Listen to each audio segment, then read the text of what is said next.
greet you all in the precious name of our Lord and Savior Jesus Christ. ಯೇಸು ಕ್ರಿಸ್ತನ ಮೊದಲ ನಾಮದಲ್ಲಿ ನಮ್ಮನ್ನು ವಂದಿಸುತ್ತೇನೆ. Turn your Bible one more time to the Gospel according to Matthew 6th chapter, verse 33.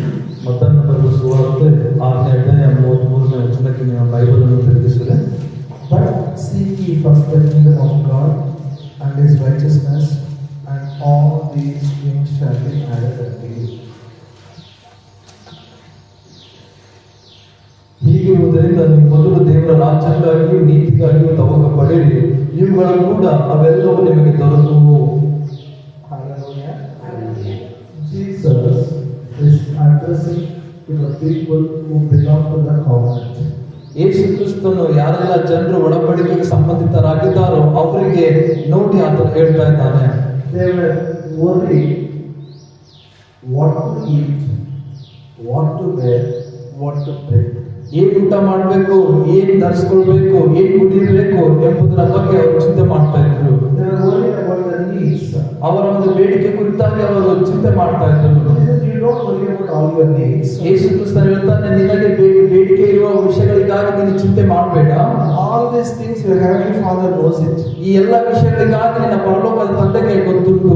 All these things shall be added unto you. ಈ ಎಲ್ಲ ವಿಷಯಗಳು ನಿನಗೆ ಸೇರಿಸಲ್ಪಡ್ತವೆ. Amen. Amen.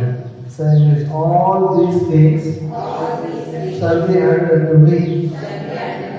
ಈ ಎಲ್ಲ ವಿಷಯಗಳು ನನಗೆ ಸೇರಿಸಲ್ಪಡ್ತವೆ. How? ಹೇಗೆ? We have one thing to do. ನಮಗೆ ಒಂದು ವಿಷಯ ಮಾಡಲಿಕ್ಕಿದೆ. Seek the kingdom of God. ದೇವರ ರಾಜ್ಯಕ್ಕಾಗಿ ತವಕ ಪಡಿರಿ.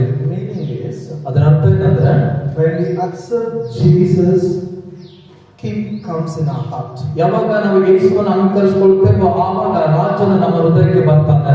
Jesus is our savior. ಯೇಸು ಕ್ರಿಸ್ತನೇ ನಮ್ಮ ರಕ್ಷಕನಾಗಿದ್ದಾನೆ. Jesus is our Lord. ಯೇಸು ಕ್ರಿಸ್ತನೇ ನಮ್ಮ ಒಡೆಯನಾಗಿದ್ದಾನೆ. He rules in our heart. ನಮ್ಮ ಹೃದಯದ ಮೇಲೆ ಆತನ ಆಳ್ವಿಕೆ ಮಾಡ್ತಾನೆ. He rules in our heart. ನಮ್ಮ ಹೃದಯದ ಮೇಲೆ ಆತನ ಅಧಿಕಾರ ಮಾಡ್ತಾನೆ. His will should be done in our life. ಆತನ ಚಿತ್ತ ನಮ್ಮ ಜೀವಿತದಲ್ಲಿ ನೆರವೇರಲ್ಪಡಬೇಕು. Amen. Say one more time. His will be done in my life. ಆತನ ಚಿತ್ತ ನನ್ನ ಜೀವಿತದಲ್ಲಿ ನೆರವೇರಲ್ಪಡಬೇಕು. Now, what is His will? ಆತನ ಚಿತ್ತ ಏನಾಗಿದೆ? What is His will in heaven? Same thing is His will in the earth. ಆತನ ಚಿತ್ತ ಪರಲೋಕದಲ್ಲಿ ಏನಾಗಿದೆಯೋ ಅದೇ ಆತನ ಚಿತ್ತ ಈ ಭೂಲೋಕದಲ್ಲಿ ಸಹ ಆಗಿದೆ. What is His will in heaven? ಆತನ ಚಿತ್ತ ಪರಲೋಕದಲ್ಲಿ ಏನಾಗಿದೆ? Is there sickness in heaven? ಪರಲೋಕದಲ್ಲಿ ರೋಗ ಇದೆನಾ? Is there poverty in heaven? ಬಡತನ ಪರಲೋಕದಲ್ಲಿ ಇದೆನಾ? Is there quarrel? ಅಲ್ಲಿ ಜಗಳ ಇದೆನಾ? Is there any virus in heaven? ಅಲ್ಲಿ ಪರಲೋಕದಲ್ಲಿ ಯಾವುದಾದ್ರೂ ವೈರಸ್ ಇದೆನಾ? So His will should be done in our life. ಆತನ ಚಿತ್ತ ಈ ನಮ್ಮ ಜೀವಿತದಲ್ಲಿ ನೆರವೇರಬೇಕು. So we will not allow poverty. ನಾವು ಬಡತನಕ್ಕೆ ಅನುಮತಿ ಕೊಡುವುದಿಲ್ಲ. We will not allow sickness. ನಾವು ರೋಗಕ್ಕೆ ಅನುಮತಿ ಕೊಡುವುದಿಲ್ಲ. We will not allow any quarrel. ನಾವು ಯಾವುದೇ ಜಗಳಕ್ಕೆ ಅನುಮತಿ ಕೊಡುವುದಿಲ್ಲ. Hallelujah. Hallelujah. To do that, ಅದು ಮಾಡುವುದಕ್ಕಾಗಿ you have to hope on the promises of God. Hope. ನೀವು ಎಲ್ಲ ವಾಗ್ದಾನಗಳಿಗಾಗಿ ನಿರೀಕ್ಷೆಯುಳ್ಳವರಾಗಿರಬೇಕು. His word, the promises of God is His will for you. ದೇವರ ವಾಗ್ದಾನಗಳೇ ನಿಮಗೋಸ್ಕರ ಆತನ ಚಿತ್ತವಾಗಿದೆ. You should start thinking, you should start hoping, you should not have a mental picture about the promise of God. ದೇವರ ವಾಗ್ದಾನ ಅನುಸಾರವಾಗಿ ನೀವು ಯೋಚನೆ ಮಾಡಬೇಕು. ಅದರ ಕುರಿತಾಗಿ ನೀವು ಅದನ್ನು ನಿಮ್ಮ ಒಂದು ನಿರೀಕ್ಷೆ ಆಗಿರಬೇಕು. You should set goals for your life. ನಿಮ್ಮ ಜೀವಿತಕ್ಕಾಗಿ ನೀವು ಗುರಿಯನ್ನು ಇಟ್ಕೊಳ್ಬೇಕು. You should have a vision for your life. ನಿಮ್ಮ ಜೀವಿತಕ್ಕಾಗಿ ದರ್ಶನ ಇಟ್ಕೊಳ್ಬೇಕು. It is not your own goals. ನಿಮ್ಮದೇ ಸ್ವಂತವಾದ ಗುರಿಗಳಲ್ಲ. These goals come to you through His word. ಈ ಒಂದು ಗುರಿಗಳು ಆತನ ವಾಕ್ಯದಿಂದ ಬರ್ತವೆ. Hallelujah. Hallelujah. When I'm telling health, wealth, exaltation, honor, promotion, also sometimes it looks It sounds, no, it is not practical because of our background. ನಮ್ಮ ಹಿನ್ನೆಲೆ ನೋಡುವುದಾದ್ರೆ ಇದು ಒಂದು ಆರೋಗ್ಯ, ಅಭಿವೃದ್ಧಿ, ಉನ್ನತಿ ಮತ್ತು ಎಚ್ಚರಿಕೆ ಇದೆಲ್ಲ ನಮಗೆ ಅದು ಆಗುವುದಿಲ್ಲ ಎಂಬುದಾಗಿ ನಾವು ಅನ್ಕೊಳ್ತೇವೆ. ಯಾಕಂದ್ರೆ ನಮ್ಮ ಹಿನ್ನೆಲೆ ನೋಡುವ ಕಾರಣ.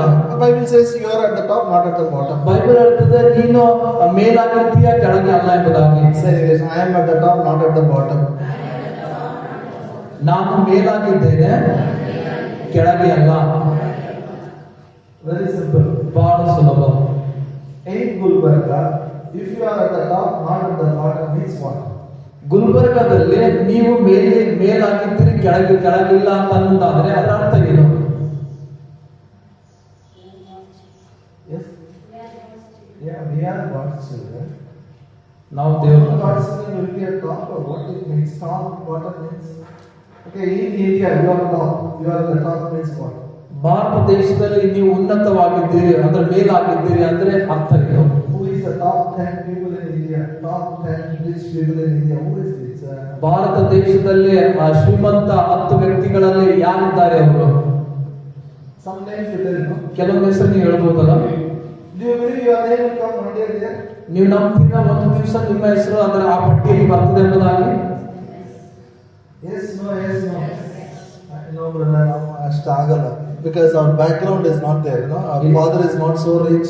We don't have that much capacity. All those things you can tell. ನಮಗೆ ಅಷ್ಟು ಆಗಲ್ಲ ಸಹೋದರರೇ, ಯಾಕೆಂದ್ರೆ ನಮ್ಮ ತಂದೆ ಅಷ್ಟು ಶ್ರೀಮಂತ ಅಲ್ಲ, ನಮ್ಮ ಹಿನ್ನೆಲೆ ಅಷ್ಟು ಇಲ್ಲ, ಈ ರೀತಿಯ ವಿಷಯಗಳು ಬರ್ತವೆ. I don't have much education. ನನಗೆ ಹೆಚ್ಚಾದ ವಿದ್ಯಾಭ್ಯಾಸ ಇಲ್ಲ. How can I come top? ನಾನು ಹೇಗೆ ಮೇಲೆ ಬರ್ತೇನೆ? Hello. If you tell outside, people will laugh at you. ಒಂದು ವೇಳೆ ನೀವು ಹೊರಗಡೆ ಇರುವ ಜನರಿಗೆ ನೀವು ಮಾತಾಡುವುದಾದ್ರೆ ಇದ್ರ ಬಗ್ಗೆ ಅವರು ನಿಮ್ಮ ಮೇಲೆ ನೋಡಿ ನಗ್ತಾರೆ. What's this big desire he has? How it is possible? ಈತನಿಗೆ ನೋಡಿ ಎಂತ ದೊಡ್ಡ ಆಸೆ ಇದೆ, ಇದು ಹೇಗೆ ಸಾಧ್ಯ? That is why we are learning from Bible how we can hope against hope. ಅದೇ ನಾವು ಬೈಬಲ್ ಇಂದ ಕಲಿತಾ ಇದ್ದೇವೆ ಏನಂತಂದ್ರೆ ನಿರೀಕ್ಷೆಗೆ ವಿರುದ್ಧವಾಗಿ ಹೇಗೆ ನಿರೀಕ್ಷಿಸಬೇಕೆಂಬುದಾಗಿ. We will hope against hope and we will make sure that hope becomes reality in our lifetime. ಮತ್ತೆ ನಿರೀಕ್ಷೆಗೆ ವಿರುದ್ಧವಾಗಿ ನಾವು ನಿರೀಕ್ಷಿಸ್ತೇವೆ ಮತ್ತು ಆ ನಿರೀಕ್ಷೆ ನಮ್ಮ ಜೀವಿತದಲ್ಲಿ ನಿಜಕರ ಆಗುವಂತೆ ನಾವು ಮಾಡ್ತೇವೆ. Amen. It's not just some Christian message. It's something very serious. We are going to decide. We are going to learn from the people, and we are going to prove through our life. This is what the Bible says. ಮತ್ತು ಸುಮ್ಮನೆ ಏನೋ ಒಂದು ಕ್ರೈಸ್ತಿಯ ಸಂದೇಶ ಎಂಬುದಾಗಿ ಅಲ್ಲ, ನಾವು ಇದನ್ನು ಕೇಳಿ ನಾವು ಕಲಿತು ನಾವು ಅಲ್ಲಿ ಸಾಬೀತಪಡಿಸ್ತೇವೆ. ಇದೇ ಅದು ಒಂದು ವಾಕ್ಯದ ಎಂಬುದಾಗಿ ಹೇಳ್ತೇವೆ. Now come with me to Romans 4th chapter. ರೋಮಪುರ 4ನೇ ಬಂದ್ರೆ verse 17 and 18. 17 ಮತ್ತು 18ನೇ ವಚನ.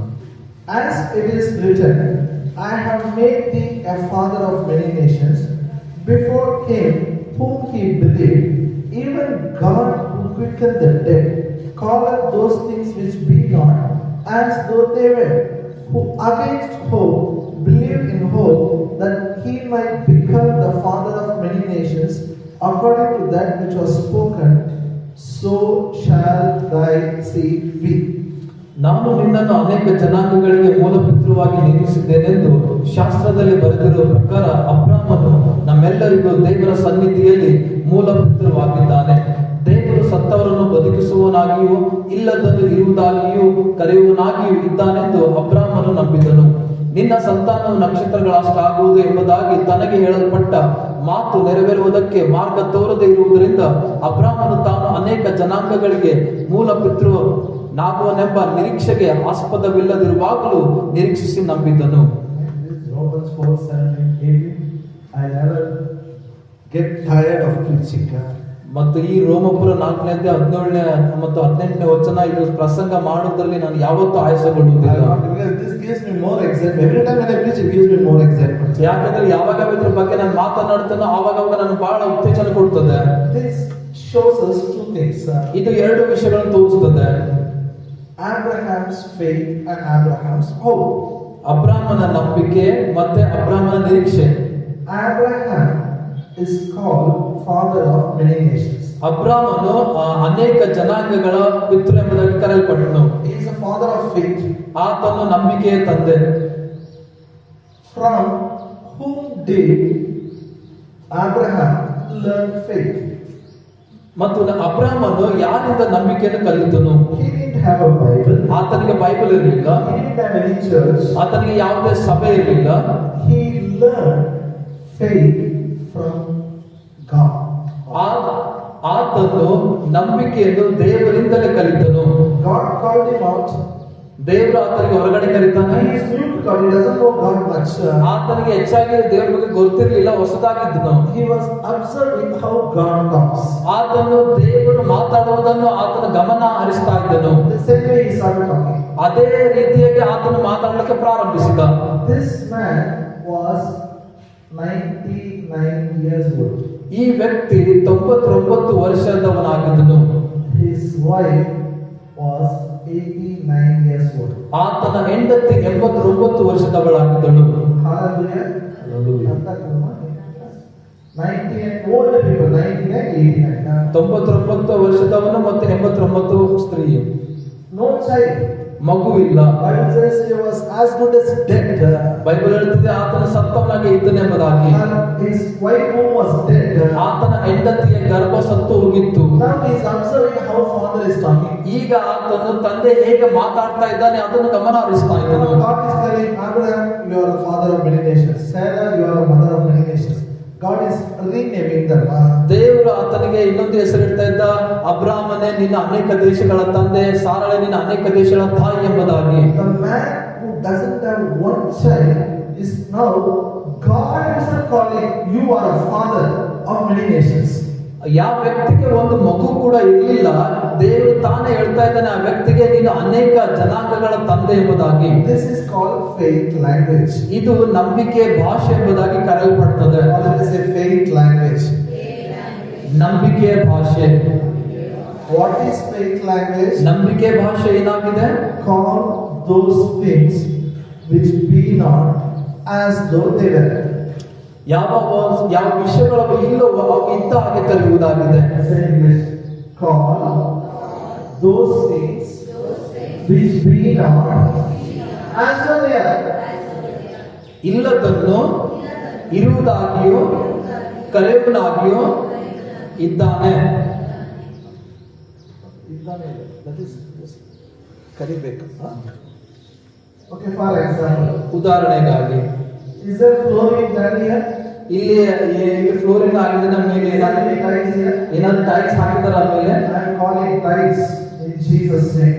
ನಾನು ಕರೀತಾ ಇದ್ದೇನೆ ಟೈಲ್ಸ್ ಯೇಸು ನಾಮದಲ್ಲಿ Let there be tiles. ಅಲ್ಲಿ ಲೈಟ್ ಬರಲಿ, ಅಲ್ಲಿ ಟೈಲ್ಸ್ ಬರಲಿ ಎಂಬುದಾಗಿ. It is not there, I am calling it.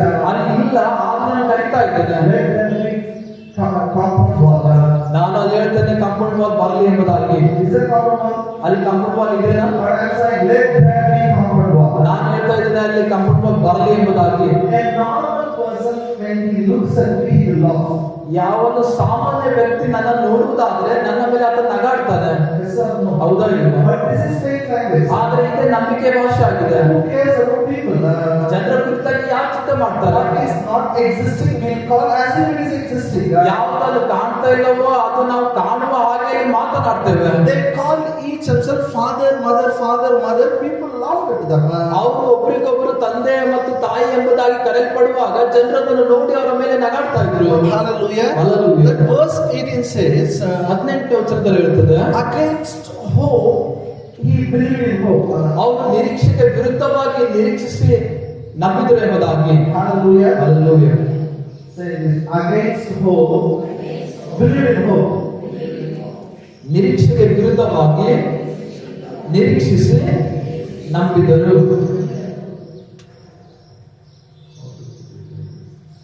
It is like one fellow was no hope of getting even 10 marks. Now he is hoping 100 marks.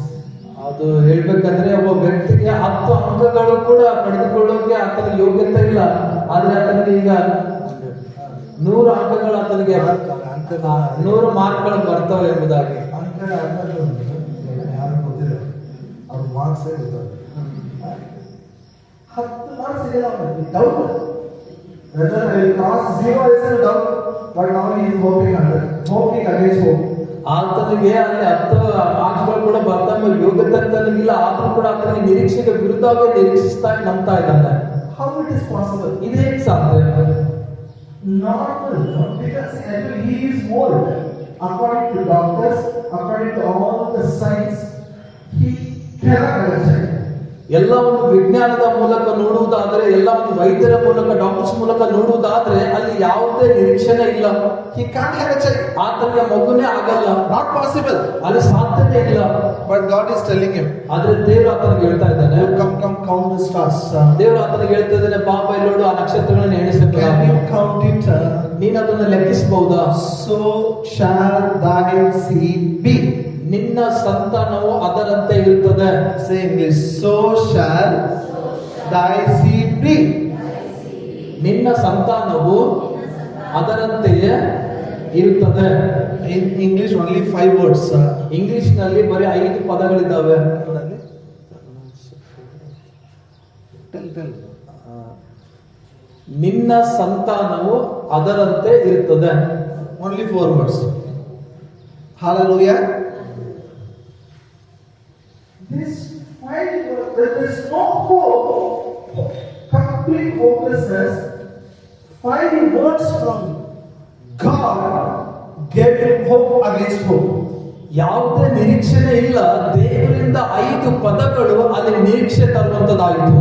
Hallelujah. Hallelujah. All your prayers, ನೀವೆಲ್ಲ ಪ್ರಾರ್ಥನೆಗಳು, you are praying, ನೀವು ಪ್ರಾರ್ಥಿಸ್ತಾ ಇದ್ದೀರಿ, you are believing. ನೀವು ನಂಬ್ತಾ ಇದ್ದೀರಿ. If there is no hope, ಒಂದು ವೇಳೆ ನಿರೀಕ್ಷೆ ಇಲ್ಲ ಅಂದ್ರೆ what you need is one word, one promise from God.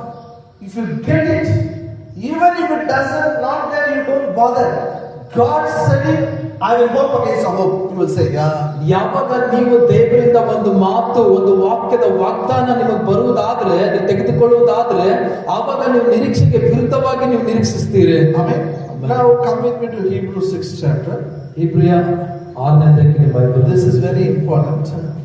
ಇದು ಬಹಳ ಪ್ರಾಮುಖ್ಯವಾಗಿದೆ. Hebrews 6th chapter. ಇಬ್ರಿಯರಿಗೆ 6ನೇ How ಅಧ್ಯಾಯ. he inherited the promises. ಹೇಗೆ ಆತನು ವಾಗ್ದಾನಗಳನ್ನು ಸ್ವಾಧೀನಪಡಿಸಿಕೊಂಡನು.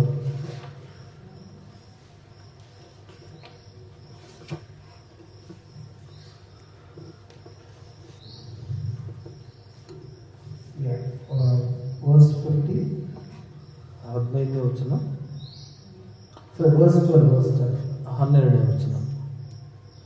ನೀವು ಮಂದಮತಿಗಳಾಗಿರದೆ ಯಾರು ವಾಗ್ದಾನಗಳನ್ನು ನಂಬಿ ಅವುಗಳ ಫಲಕ್ಕೋಸ್ಕರ ಬಹು ದಿವಸಗಳವರೆಗೂ ಕಾದಿದ್ದು ಆ ಫಲವನ್ನು ಹೊಂದುತ್ತಾರೋ ಅವರನ್ನು ಅನುಸರಿಸುವರಾಗಬೇಕೆಂದು ಕೋರುತ್ತೇನೆ. By faith and patience they inherit the promises. ಅವರು ನಂಬಿಕೆ ಮತ್ತು ತಾಳ್ಮೆಯಿಂದ ಆ ವಾಗ್ದಾನಗಳನ್ನು ಸ್ವಾಧೀನಪಡಿಸಿಕೊಳ್ತಾರೆ. Say English. Faith, patience. ನಂಬಿಕೆ, ತಾಳ್ಮೆ. Patience. Is it easy or difficult? ತಾಳ್ಮೆ ಅದು ಸುಲಭನ ಏನು ಕಠಿಣನ?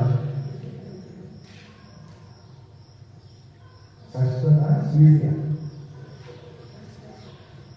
But that is the key to inherit the promise. ಆದ್ರೆ ಅದೇ ಆ ವಾಗ್ದಾನಗಳನ್ನು ಪಡೆದುಕೊಳ್ಳುವುದಕ್ಕೆ, ಸ್ವಾಧೀನಪಡಿಸಿಕೊಳ್ಳುವುದಕ್ಕಾಗಿ ಅದನ್ನು ಒಂದು ಬೀಗದ ಕೈ ಆಗಿದೆ. Hallelujah. Hallelujah. 25 years that man waited. Promise for the child came to him. 25 years he waited for the promise to be fulfilled. ವಾಗ್ದಾನದ ಮಗು ಆತನಿಗೆ ಬರುವುದಕ್ಕೋಸ್ಕರ ಆತನು 25 ವರ್ಷಗಳ ಕಾಲ ಆತನು ಕಾಯ್ತಾನೆ. Now, at this time of patience, ಈ ತಾಳ್ಮೆ ಸಮಯದಲ್ಲಿ many things happens. ಎಷ್ಟೆಲ್ಲ ವಿಷಯಗಳಾದವು. Storm may come, wind may blow. ಬಿರುಗಾಳಿ ಬಂತು, ಪ್ರವಾಹ ಬಂತು. So many things have happened in our life. ನಮ್ಮ ಜೀವಿತದಲ್ಲಿ ಎಷ್ಟೆಲ್ಲ ವಿಷಯಗಳಾಗ್ತವೆ. How to keep going? ಹೇಗೆ ಹಾಗೆ ಮುಂದೆ ಹೋಗ್ತಾನೆ ಇರಬೇಕು, That is very important. ಅದು ಪ್ರಾಮುಖ್ಯವಾಗಿದೆ. So, this author of Hebrews says, ಈ ಇಬ್ರಿಯ ಒಂದು ಬರೆದಿರೋ ಬರಹಗಾರನು ಹೇಳ್ತಾನೆ, verse 19 and 20, 19 ಮತ್ತು 20 ವಚನದಲ್ಲಿ, which hope we have as an anchor of the soul, both sure and steadfast, which enters into that within the veil, whether the forerunner as far as entered, even Jesus made a high priest forever after the order of Melchizedek. ಈ ಆಧಾರಗಳನ್ನು ಕೊಟ್ಟುದರಲ್ಲಿ ದೇವರು ಸುಳ್ಳಾಡಿರಲಾರದು. ಆ ನಿರೀಕ್ಷೆಯು ನಮ್ಮ ಪ್ರಾಣಕ್ಕೆ ಲಂಗರದ ಆಗಿದ್ದು ಭರವಸಕ್ಕೆ ಯೋಗ್ಯವಾದದ್ದು, ಸ್ಥಿರವಾದದ್ದು ಆಗಿದೆ. ಅದು ತೆರೆಯೊಳಂಗಣ ದೇವ ಸಾನ್ನಿಧ್ಯವನ್ನು ಪ್ರವೇಶಿಸುವಂಥದ್ದು. ಯೇಸು ಸದಾಕಾಲವು ಮೆಲ್ಕಿಸೆದೆಕನ ತರಹದ ಮಹಾಯಾಜಕನಾಗಿದ್ದು ನಮಗೋಸ್ಕರ ಮುಂದಾಗಿ ಹೋಗಿ ಆ ಸಾನ್ನಿಧ್ಯವನ್ನು ಪ್ರವೇಶಿಸಿದ್ದಾನೆ. Now listen, I'm just revising it, because based on this one I'm going to teach. Okay? Three words, again remember the three words. ಮತ್ತೆ ಮೂರು ಪದಗಳನ್ನು ನೆನಪಿನಲ್ಲಿ Hope, ಮೊದಲನೇ ನಿರೀಕ್ಷೆ, wait, forerunner. Hope, wait, forerunner. ನಿರೀಕ್ಷೆ, ತೆರೆ, ಮುಂದೆ ಹೋಗುವವನು. ನಿರೀಕ್ಷೆ, ತೆರೆ, ಮುಂದೆ ಹೋಗುವವನು. And this once again I explain, listen. ಇನ್ನೊಂದ್ಸರಿ ವಿವರಿಸಲು ಕೇಳಿದ್ರೆ, This kept in mind of the people who traveled in ship those days. ಇದು ಬರೆಯುವಾಗ ಈ ಮನಸ್ಸನ್ನು ಆ ಸಮಯದಲ್ಲಿ ಪ್ರಯಾಣ ಅವರು ಒಂದು ಹಡಗಿನ ಮೂಲಕ ಮಾಡ್ತಿದ್ರು. ಅದು ಮನಸ್ಸಲ್ಲಿ ಇಟ್ಕೊಂಡು ಹೇಳ್ತಾರೆ. Keeping that in mind is written. ಅದು ಮನಸ್ಸಿನಲ್ಲಿ ಇಟ್ಕೊಂಡು ಇದು ವಾಕ್ಯ ಮಾತಾಡ್ತಾರೆ. That time they don't have satellites, cameras and all those things. ಆ ಸಮಯದಲ್ಲಿ ಯಾವುದೊಂದು ಸ್ಯಾಟಲೈಟ್ಗಳಾಗಲಿ ಕ್ಯಾಮ್ರಾಗಳಾಗಲಿ ಇರಲಿಲ್ಲ.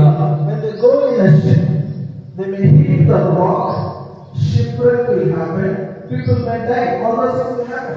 ಅವರು ಹಡಗಿನಲ್ಲಿ ಅದರಲ್ಲಿ ಹೋಗುವಾಗ ನಾವೇ ಅಲ್ಲಿ ಆ ಜನರು ಹೋಗುವಾಗ ರಾತ್ರಿ ಸಮಯದಲ್ಲಿ ಒಂದು ಬಂಡೆಗೆ ಕಲ್ಲಿಗೆ ಅವರು ಹೋಗಿ ಹೊಡೆಯುವುದಾದ್ರೆ ಅದು ಮುರಿತಾ ಇತ್ತು, ಜನರು ಅಲ್ಲಿ ಬಿದ್ದು ಸಾಯ್ತಾ ಇದ್ರು. So what they will do is, ಅವ್ರು ಏನ್ ಮಾಡ್ತಾ ಇದ್ರು ಅಂದ್ರೆ, before they reach the seashore, they will send one man to go with the rope.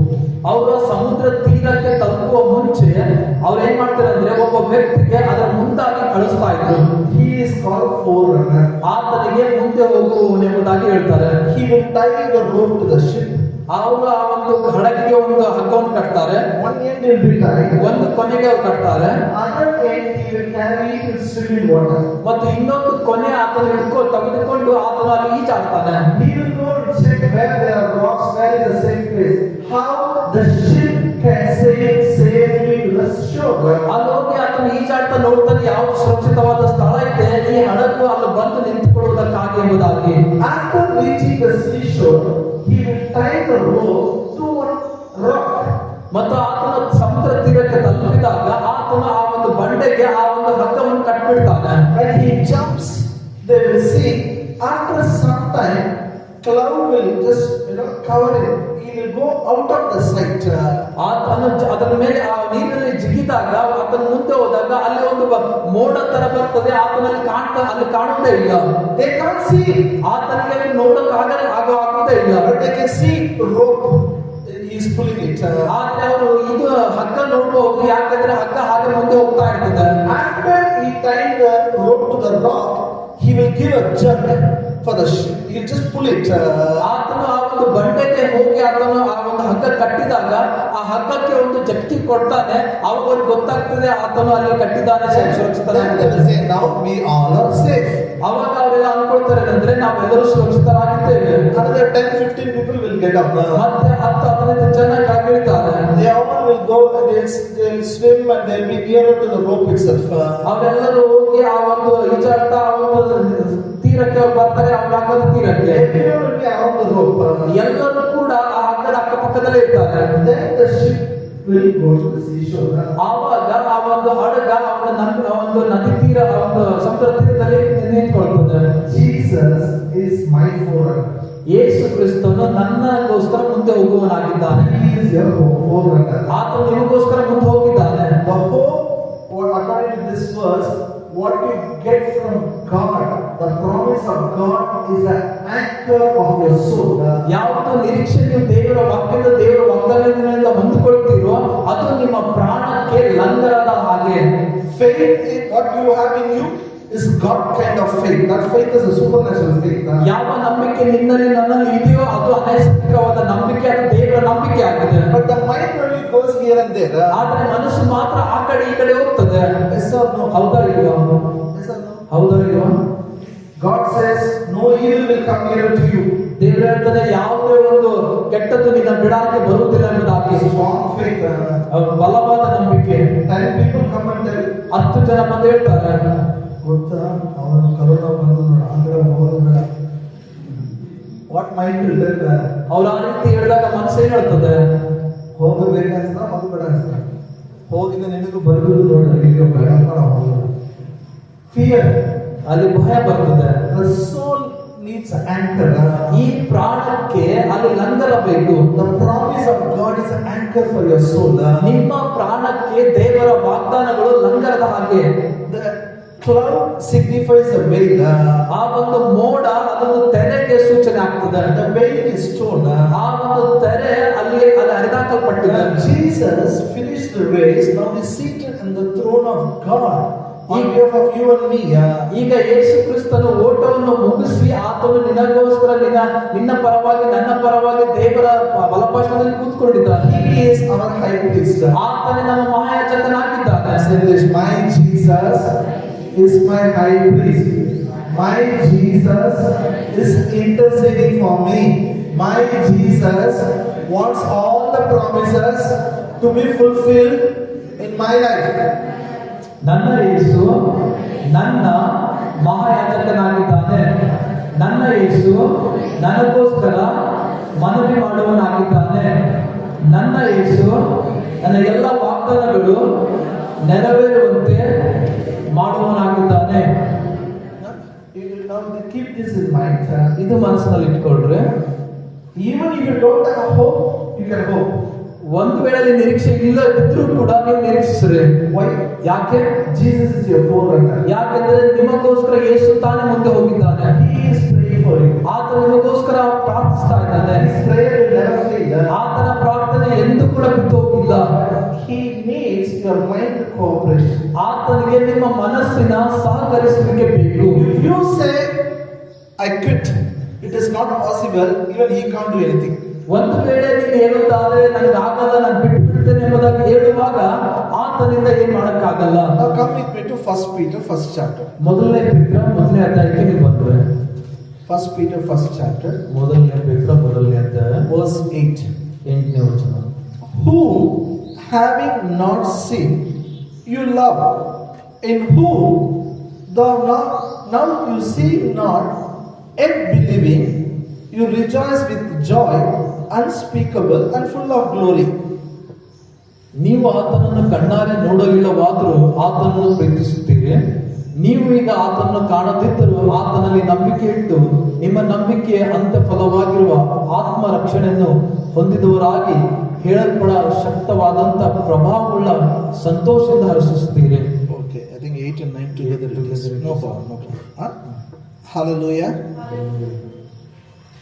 Peter is telling to the church, Christ, you have not seen, but you are loving him. ಪೇತ್ರನು ಸಭೆಗೆ ಹೇಳ್ತಾ ಇದ್ದಾನೆ ಅಂದ್ರೆ ನೀವು ಕ್ರಿಸ್ತನಿಗೆ ನೋಡಿಲ್ಲ ಆದ್ರೂ ಕೂಡ ಆತನಿಗೆ ಪ್ರೀತಿಸ್ತಾ ಇದ್ದೀರಿ. You have not seen, still you are believing. ಆತನಿಗೆ ಕಣ್ಣಾರೆ ನೋಡಿಲ್ಲ ಆದ್ರೂ ಕೂಡ ನಂಬ್ತಾ ಇದ್ದೀರಿ. Amen. What he is telling is, ಆತನ ಏನ್ ಹೇಳ್ತಾ ಇದ್ದಾನೆ ಅಂದ್ರೆ, I was with Jesus. ನಾನು ಯೇಸು ಜೊತೆ ಇದ್ದೆ. I saw him. ನಾನು ಆತನಿಗೆ ನೋಡಿದೆ. You people didn't see. ಆತನಿಗೆ ನೀವು ನೋಡ್ಲಿಲ್ಲ. Without seeing, you are loving. ನೀವು ನೋಡದೆ ಆತನಿಗೆ ಪ್ರೀತಿ ಮಾಡ್ತಾ ಇದ್ದೀರಿ. Hallelujah. Hallelujah. Without seeing Jesus, you are believing. ಯೇಸುವನ್ನು ನೀವು ನೋಡದೆ ಆತನಿಗೆ ನಂಬ್ತಾ ಇದ್ದೀರಿ. And you are believing for your salvation. ಮತ್ತು ನಿಮ್ಮ ರಕ್ಷಣೆಗೋಸ್ಕರ ಆತನಿಗೆ ನಂಬ್ತಾ ಇದ್ದೀರಿ. And you are able to rejoice. Your joy is full of glory. ನಿಮ್ಮ ಸಂತೋಷ ನಿಮ್ಮ ಹರ್ಷಭರಿತದ ಮಹಿಮೆ ಉಳ್ಳದಾಗಿದೆ ಅಂತ ಹೇಳ್ತಾನೆ. Hallelujah. Hallelujah. Now my question. ಈಗ ನನ್ನ ಪ್ರಶ್ನೆ, Anyone here has seen Jesus? ಇಲ್ಲಿ ಯಾರಾದ್ರೂ ಯೇಸುವನ್ನು ನೋಡಿದ್ದೀರಾ? Even I have not seen that. ನಾನು ಕೂಡ ಯೇಸುವಿನ ನೋಡಿಲ್ಲ. But still we believe. ಆದ್ರೂ ಕೂಡ ನಾವು ನಂಬ್ತೇವೆ. Still we love. ಆದ್ರೂ ಕೂಡ ನಾವು ಪ್ರೀತಿಸ್ತೇವೆ. Still we believe He is our Savior. ಆದ್ರೂ ಕೂಡ ನಾವು ನಂಬ್ತೇವೆ ಏನಂತಂದ್ರೆ ಆತ ನಮ್ಮ ರಕ್ಷಕನು ಎಂಬುದಾಗಿ. And how this church able to believe? ಹೇಗೆ ಈ ಸಭೆ ನಂಬಲಕ್ಕೆ ಸಾಧ್ಯ ಆಗಿದೆ? They believe what Peter preached about Jesus. ಅವರು ಯಾವ ಯೇಸು ಕುರಿತಾಗಿ ಪೇತ್ರನು ಪ್ರಸಂಗ ಮಾಡಿದನೋ ಅದನ್ನು ಅವರು ನಂಬಿದರು. Hallelujah. So why you believe Jesus? ಯಾಕೆ ನೀವು ಯೇಸುವನ್ನು ನಂಬ್ತೀರಿ? You believe what Bible says about Jesus. ಯಾಕಂದ್ರೆ ಬೈಬಲ್ ಯೇಸುವಿನ ಕುರಿತಾಗಿ ಏನ್ ಹೇಳ್ತದೋ ಅದನ್ನು ನಂಬ್ತೀರಿ. Amen. Now, this waiting time, the patience time, it is so important. We should look to our forerunner, our high priest. ಮತ್ತು ಈ ಕಾಯುವಿಕೆದು ಈ ತಾಳ್ಮೆ ಉಳ್ಳ ಒಂದು ಸಮಯದಲ್ಲಿ ನಮ್ಮ ಒಂದು ಮುಂದೆ ಹೋಗಿದ್ದಾನಲ್ಲ ಆ ಆತನಿಗೋಸ್ಕರ ಮತ್ತು ಯಾಜಕನಿಗೆ ನಾವು ನೋಡ್ಬೇಕು. You should look to Jesus. ನೀವು ಯೇಸುವಿಗೆ ನೋಡ್ಬೇಕು. Look to Jesus. ಯೇಸುವಿಗೆ ನೋಡ್ಬೇಕು. I have heard hundreds of messages. Look to Jesus. ನಾನು ಯೇಸುವನ್ನು ನೋಡಬೇಕೆನ್ನುವುದರಲ್ಲಿ 100 ಸಂದೇಶಗಳನ್ನು ಕೇಳಿದ್ದೇನೆ. How to look to Jesus? ಹೇಗೆ ಯೇಸುವನ್ನು ನೋಡಬೇಕು? Close eyes and think about Jesus. ಕಣ್ಣು ಮುಚ್ಚಿಕೊಂಡು ಯೇಸುವಿನ ಬಗ್ಗೆ ಯೋಚನೆ ಮಾಡಬೇಕಾ?